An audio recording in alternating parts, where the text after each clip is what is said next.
We have a very large crowd today.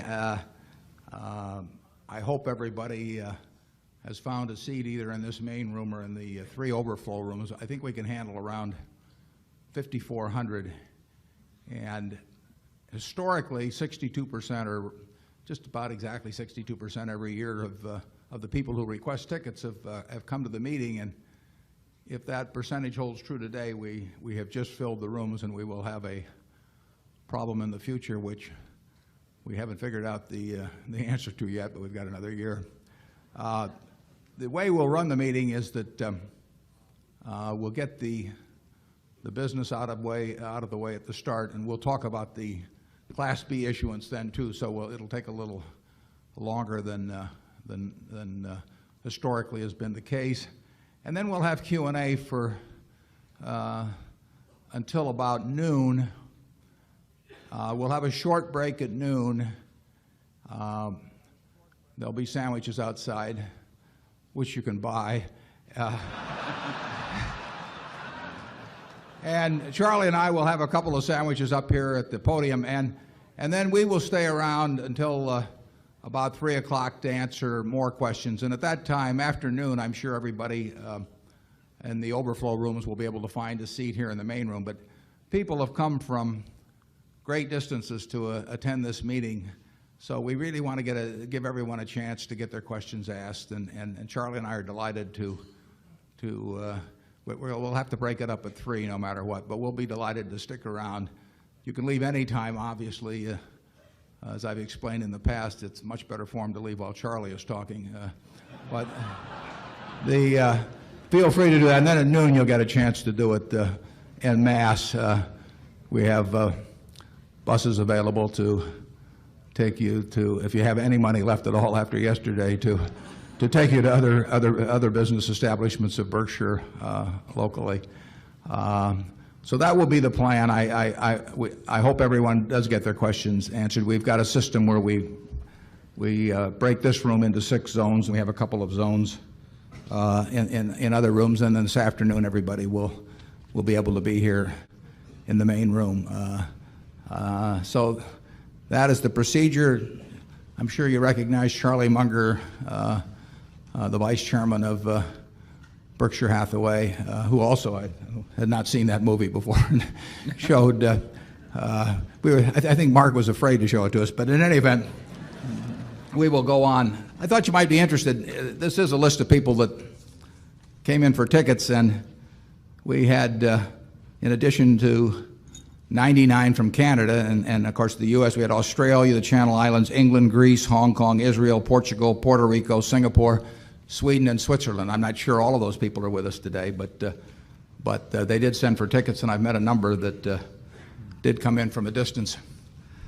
So with that introduction, I will call the meeting to order. I'm Warren Buffett, Chairman of the Board of Directors, and I do welcome you to this meeting. I hope everybody has a good time this weekend. And I'd like to introduce the directors in addition to myself and to Charlie. Now, you don't get quite your money's worth this year from our directors. Collectively, they've lost 100 pounds since our last meeting. I think they've been trying to live on the directors' fees. And to redesignate the company's current common stock as Class A common stock, and to make each share of Class A common stock convertible into 30 shares of the new Class B stock at the option of the holder. I think before we get into moving that motion, I think this would be a good time to have a discussion and take your questions regarding the issuance of the Class B. And I should give you a little background. I think many of you know the background on this, but over the years we've had probably half a dozen people, one time or another, propose that the creation of an all Berkshire investment company or unit trust. In other words, an entity that would hold nothing but Berkshire stock, and then would parcel out its own shares in smaller denomination pieces to the public. And we have generally discouraged that because we felt that there was considerable potential for abuse in such an arrangement. And our discouragement has been successful up until last fall, when there were two proposals that went as far as submission to the SEC for clearance that involved unit trusts, and these unit trusts would have owned nothing but Berkshire shares and then been sold to the public in small denominations, probably with a minimum investment of around $1,000 or so. And holders of those trusts would have bought into an entity that had a defined life, but that had considerable in the way of costs and some tax consequences that they might not anticipate when they came in. And Charlie and I were worried that a combination of Berkshire's past record, which cannot be repeated, and high sales commissions and a low denomination and a lot of publicity about Berkshire and myself, which, as you've seen this morning, we attempt to discourage, a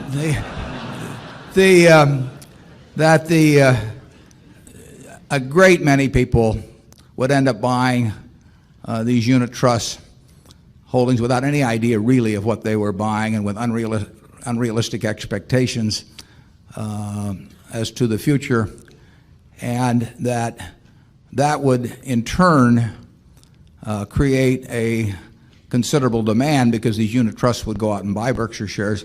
That would create a considerable demand against a fixed supply, much of which is almost unavailable because people have a low tax basis and are reluctant to sell, and I hope they're reluctant to sell for other reasons. And that the very action of the creation of these and that push on the demand might very well create some speculative spurt in the stock, which in turn would induce people who had been approached about the trust to feel they were missing even more of a good thing by rushing in.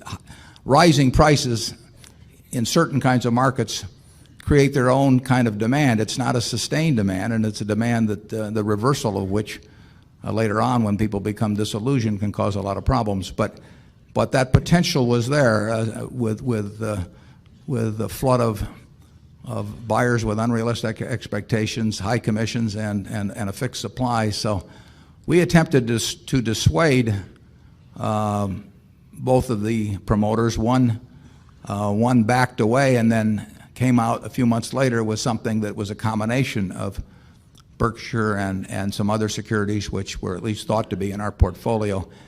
And we started hearing from people that it was clear had no understanding of what they were buying, or the costs involved, or the potential tax implications, or anything of the sort. So at that time we had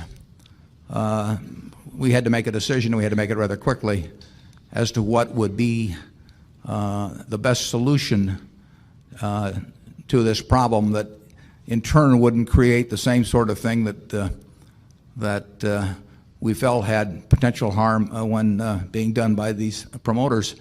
Obviously, we considered a split of the stock, but we were worried that a split would send out signals to all kinds of people who want to believe in things that may not be too believable about future performance, and that they would look at it as some grand chance to buy in at a lower price. Of course, it wouldn't really be a lower price in relation to value, but it would be a lower denomination. And that, again, against a fixed supply, might very well have created the same kind of problem, maybe even a greater problem than would occur with the unit trust. So we came upon the idea of the Class B shares, which would create a supply that would match the demand for, in effect, split shares, and that would be offered in a way that did not create special inducements or to create false inducements to people thinking of buying. And one of the things we did was we stuck a commission on it, on the issuance of the Class B shares, that was about as low as any I've ever seen in many years in Wall Street, because we did not want salespeople to have a great inducement to go out and sell the shares. We wanted anyone that was interested to read the prospectus and think about it and make their own decisions. And we did another thing which is quite counter to the normal commercial approach, which is that we said we would issue as many shares as people wanted to buy. And you do much better in this world if you're selling something to say only one to a customer, and you have to get in early, or you have to know somebody in order to get shares. And many new issues are sold that way. And it's very effective. I mean, it's like those old stories about in Russia where there'd be lines and people would get in them without knowing what they were going to buy when they got to the front of the line. And that's a very effective selling tool. And it's one that Wall Street is not unfamiliar with. But we decided that to reduce any of that feeling that you have to get in early or only the big guy's going to get it or something of the sort, that we would announce loud and clearly that we would have shares available for everyone that wanted. So there was no reason to assume that it couldn't be a hot stock in effect. And we've done various other things. So our hope is that the Class B shareholders that we attract are of the same quality as the people in this room, that they have an investment attitude that where they feel they are buying into part of a business, that they expect to stay with it for the indefinite future, maybe the rest of their lives, and they do not think of it as a little piece of paper that may be hot because it's a new issue or something of the sort. And it lets the people who are happy with the present shares stay in exactly the same position, which is what I'm going to do, what Charlie will do. We have made the B very slightly disadvantageous in two respects to the A. It has a lower vote, and it will not participate in the shareholder contributions programs. There were reasons for both of those, but in addition to the explicit reasons, there also is the desire that the B not be made fully. It's just a slight bit inferior, but it's not fully as attractive as the A, because we did not want to do anything that pushed everybody into converting into the B. If that started in a big way, the B would then enjoy the better market, and it would create its own dynamic where it made sense for everybody to do it. So we have left it so there is no reason for you, if you own the A, to convert to the B, unless you wish to sell or give away some portion of your holding that would be less than a full A share. And it will be convenient for that reason, but beyond that, there should be no incentive. If the B should trade slightly above 1/30th of the price of the A, there will be arbitrage activity that will keep that from being anything other than a negligible amount. It, of course, could trade well below 1/30th because the B is not convertible into the A. Charlie, would you like to add anything before we start taking questions on this? And No. I encourage everyone to ask.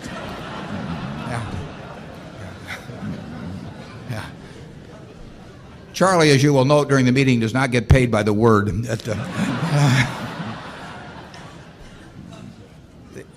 But I encourage anyone to ask any question. There are no bad questions about this. I mean, last year we talked about a preferred issue, and people had very valid questions. I might take those 2 points of difference between the A and B just to start with. On the shareholder designated contributions program, which was $12 a share last year, in addition to wanting the A to have a very small edge over the B, which would be a reason for not having the B participate, it also would get very impractical in terms of taking $12 and dividing it by 30 and soliciting the names of charities and to designate contributions. We can handle the present program fairly efficiently, but we would not want to be sending out checks for $1 or $2, and it would get very inefficient. So we have told prospective B holders that that's not going to happen, and so they're fully informed coming in. In connection with the vote, the issuance of the B does create more votes outstanding. So absent any change in the situation, through the issuance of shares, which we are not particularly eager to issue, the vote, my vote, will be diluted somewhat by this, and frankly, I had no desire to create a lot more shares, which would dilute the vote of the Buffett family. It will be diluted somewhat by this action because we will have all the present votes outstanding plus some votes from the B. If there is a lot of conversion to the B, it is true that our holding will go up percentage-wise, but I see no reason why people really should convert, so I don't think that's likely. I think in the end it'll stay very much the same. And as I mentioned earlier, we want there to be a slight disadvantage to the B. In all other respects, we will treat the B just as the A. We have a problem with numbers at this annual meeting. We're going to have to do something next year, and we haven't figured it out yet either. But the suggestion was made by someone that maybe the B would get second-class seating or something. We're not going to have any of that. From this point forward, with the exception of the two things we put in the prospectus, the B shares will be treated in every way as equivalent to A. So with that, and with Charlie's reluctance to elaborate, we have a 6-zone system in here. It just goes right around clockwise. Just raise your hand and somebody will bring a microphone to you.